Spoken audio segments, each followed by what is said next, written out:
Olá, agora vamos falar de matemática, que também é um bicho-papão aí para muita gente. Estou com a professora Thaís Oliveira. Obrigado, professora, também do cursinho da Poli. Boa noite. E aí, realmente foi um bicho-papão a prova de matemática da FUVEST? Olha, acho que nós temos que quebrar um pouco esses paradigmas, né? A matemática sempre ser o bicho-papão. Eu observei que a prova ela foi muito bem distribuída, as questões foram objetivas, claras, nenhum enunciado dúbio, nada de pegadinhas, foi uma prova muito justa, poderia dizer. Né? E de temas, aí, quais foram os temas pedidos? Bom, apareceu a geometria, né? Ela foi, acho que, a grande estrela da prova da FUVEST. A geometria foi muito bem cobrada, apareceu geometria analítica, aquela questão clássica de geometria espacial também, né?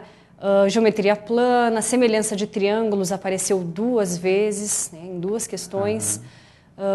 E a álgebra também, em forma de equações, um pouquinho ali de logaritmos, uma questão clássica, até com um pouquinho de cara de Enem, sobre mediana, média, mas muito bem tranquila, assim, muito bem elaborada a prova. A FUVEST está de parabéns. O cara precisava, o vestibulando precisava fazer muito cálculo? Então, os trabalhos aritméticos não estavam muito extensos, talvez os trabalhos algébricos, né?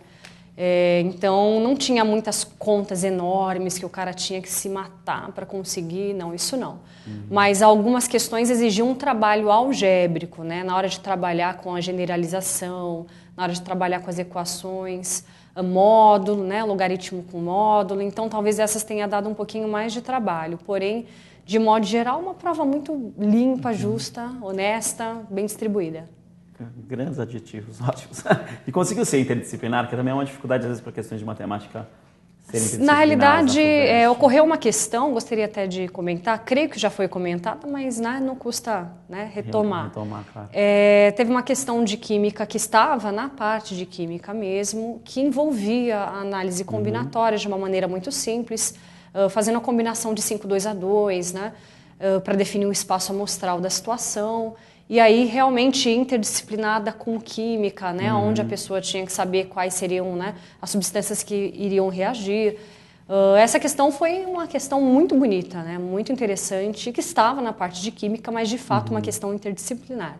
Em matemática, especificamente, as questões estão, algumas contextualizadas. Eu não posso dizer que houve interdisciplinaridade, né? São questões teóricas, algumas contextualizadas, outras mais diretas mesmo, né? Thaís, você trouxe 2 questões para a gente comentar, né? Sim. A primeira, que é a 40 da prova V. Isso. Fala pra gente o que é sobre então, uma equação aí. Exatamente. Super fácil aí, de grande prima. Ela tem aquela cara de nossa, né? Que terror, o que eu vou fazer com isso? Porém, se o aluno lembrar aquela situação que ocorreram muitas vezes nas nossas aulas, queridos alunos, né? Produto dando zero, né? Você poderia desmembrar facilmente essa grande equação em 3 menores equaçõezinhas. Uma equaçãozinha do primeiro grau, né? X mais 3 igual a 0. A exponencial, 2 elevado a x² menos 9 igual a 0 também, da qual, inclusive, não acharíamos raízes.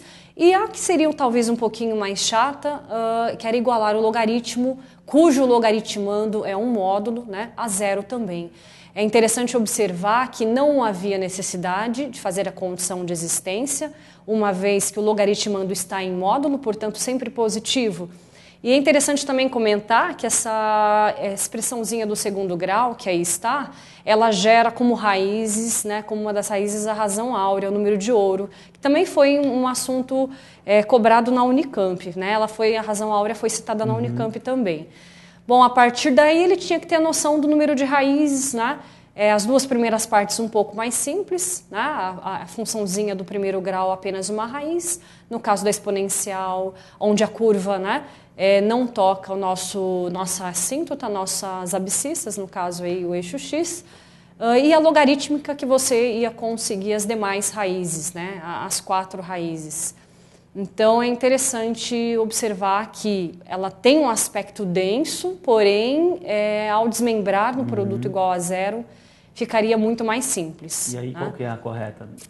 Então, ela possui 5 raízes reais distintas, né?